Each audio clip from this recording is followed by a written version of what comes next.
So previously, I went for the Keystone, which is pretty much the story of the game. You search for the Keystone in order to escape the exiled lands. But in this game, that's really like 10 to 20% of the game. There's still so much more that we need to do. So my plan is, I'm going to be putting these cross-sword icons in all of the major locations, such as faction capitals and dungeons. My plan is to do them all. Now, because I'm pretty much I'm going to consider endgame gear, which is the Sumerian Heavy. I know that there's other better gear, but so far that's the best that I can get as of right now.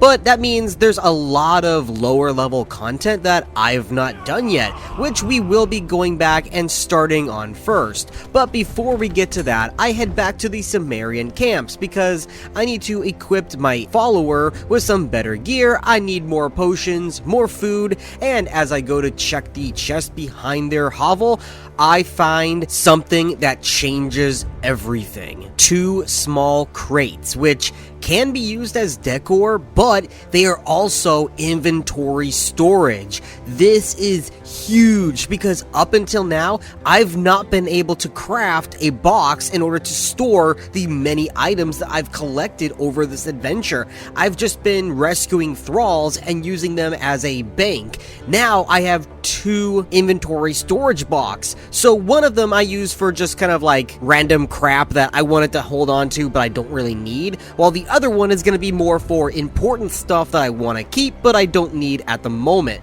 This is definitely going to help out with my encumbrance. Now, the first place that I'm going to go and do is going to be the Dregs, which is pretty much the first dungeon. It's like the easiest one in the game. But as you see here, this is new. This is not part of the normal game. This is actually a mod that I installed recently, which adds a lot of villages and cities along Noob River, along with usable boat taxis that you can jump on and kind of ride along the river. Now, I added it just to kind of fill out the world, and I thought it'd be cool and kind of fit with the roleplay. Nothing about the mod is going to affect the progression, which is why I installed it. It's cool to look at, but now it's time to head to the Dregs. Now, if you didn't know, in order to access them, you have to make a sacrifice atop of this altar. When you do, the door will open. So I bring along a bunch of the Dafari who are just outside, and I kill them on top of the big circle so that the stairwell would open up and I can head on into the dungeon. Now, the dungeon itself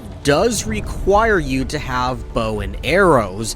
Now, luckily in this dungeon, there are many like stones and twigs as well as bones around the area, so you can kind of craft yourself a rudimentary bow and arrow if you need to. Luckily, I have one that I scavenged off of a body, and I do have some hardened steel arrows that I gotten off of the Sumerians, so I don't have any issue there. I use it to hit the pressure points in order to raise the water. This will allow me to access different areas of the dungeon. There is no climbing allowed in several of these dungeons, and this is one of them. Each room gets progressively more difficult than the last one, but I wouldn't say that they're hard. You just look for the circles and complete the puzzle as it follows. Every other room there will be some skeleton mobs, but they're nothing compared to my star metal axe. As I eventually reach the end, it is the final boss, the Abyssal, or I guess it's like the Abyssal Worm, or I don't know what it's called. Anyway, he's an easy fight, but it's also a fight of patience.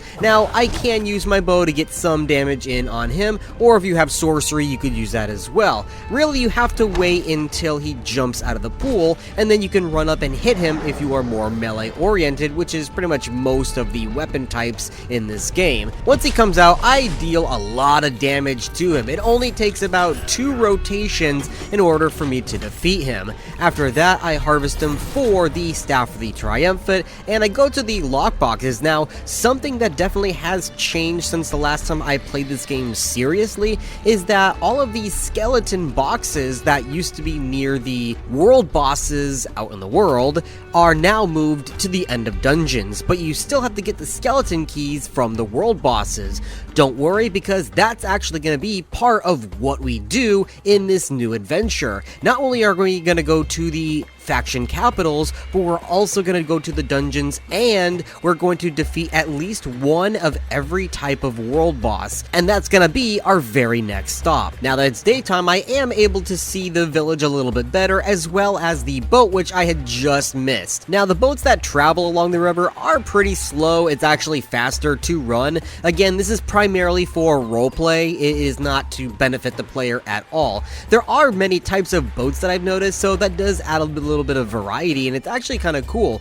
Another thing that the mod adds is sharks and eels, but those are primarily more in the jungle, so I'll get to that later on. For now, we are to our first world boss, and that is the King Croc. Out of all of the world bosses, I would say he's the easiest. He's very slow, and his abilities are telegraphed early on, so you're able to dodge out of the way fairly easy. After a moment or so, I am able to defeat him with my follower, and we take the skeleton key from him. This is when I also noticed that the lock boxes are no longer next to the bosses, at least not that I saw, so I'm gonna have to collect the keys and redeem them at the end of the next dungeon. This little oasis that I fought him in is very nostalgic for me because just above him on that like flat sandy area is where I built my very first base in the first week of early access in this game. It's right next to that sulfur mine, so yeah, I have a lot of memories of this area and was kind of surprised when they added that big crocodile boss to begin with. But now it was time to head to the next world boss. Not too far from where I was is going to be the Spider Canyon, and just above that is going to be the Giant Spider. He's one of the spider bosses in the world next to the Demon Spider. Now, I only know of one location that the Demon Spider is at, which is in the jungle. We'll get there later on. For now, we have to deal with this guy. He's, again, pretty easy. He does have venom, which will hurt a lot. You just have to keep healing through it. If you are lower level, it can kill you, but I was able to just power through it and knock him out. Now, after that, we go ahead and we massacre an entire Davari village because they were in my way and I didn't like them. On the other side of the village is going to be the summoning place. This is the capital for the Davari. So, again, these guys are the bone tier difficulty, so I'm able to actually just one-shot every single one of them. The only reason why I'm here, again, is just for the completion. I don't actually need to be here. Though, on the note of gameplay that is new to me, I would like to say that the last time I visited the summoning place, there was something that happened that was actually brand new to me. A bunch of runestones popped up, and not a world boss, but just a mini boss showed up, and I had to defeat the runestones in order to get the force field around this boss down so I could fight her. That is one of the brand new events that they added to the game, which came in the war update not too long ago.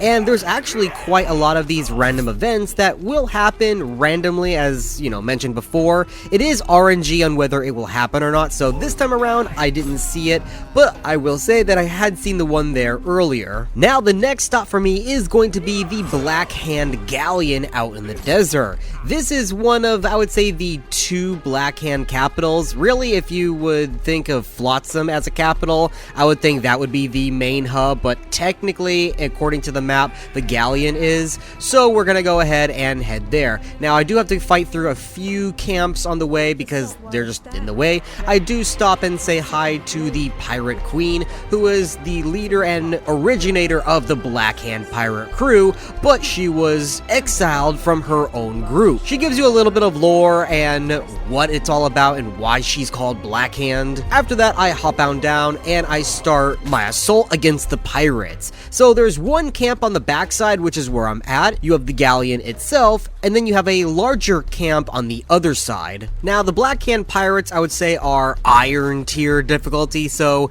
not quite mid-game, because that would be steel tier, but they're close enough. The difficulty of this area really comes down to the quantity of how many enemies are here. If you are in the mid-game, or even if you are in steel or hardened steel tiered armor, these guys can absolutely overwhelm you and kill you. Again, because I am pretty much high level with maximum level armor and a thrall with the same type of armor, it does come a little bit easier to me, but if I'm not careful, they can overwhelm me. I just have to keep pulling a little bit at a time and dodging out of the way so they don't corner me and pretty much just kill me by stun locking me. Though you can find a lot of treasure chests as well as named thralls and other various things that make it worth it to come to this area. Also on the inside there was a prison where you could rescue a thrall if you wanted to, though I'm not gonna do that this time around. I have way too many thralls already,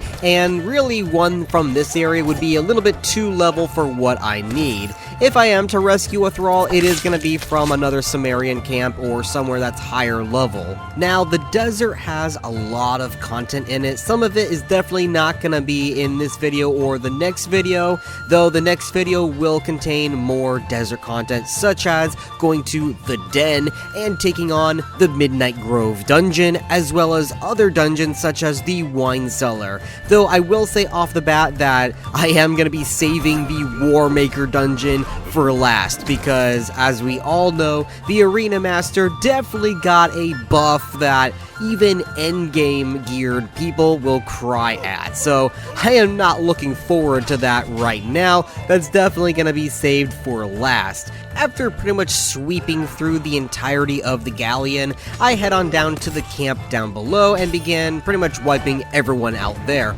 There's nothing of value that I find in the camp or in the galleon. Again, it's a little bit too low level for me as of right now, but again, I'm doing it for just the completionist of it. So now that this is pretty much done, I will be marking it off of my map that I've completed it, and we'll be moving on to the next area. Now, I did loot the Staff of the Triumvirate from the dregs, and I need to take that to the Tower of the Bats as one of the things that I need to complete, though that's going to be in the next episode alongside with the Den and the 2 dungeons that I mentioned before. So I will see you guys in the next video.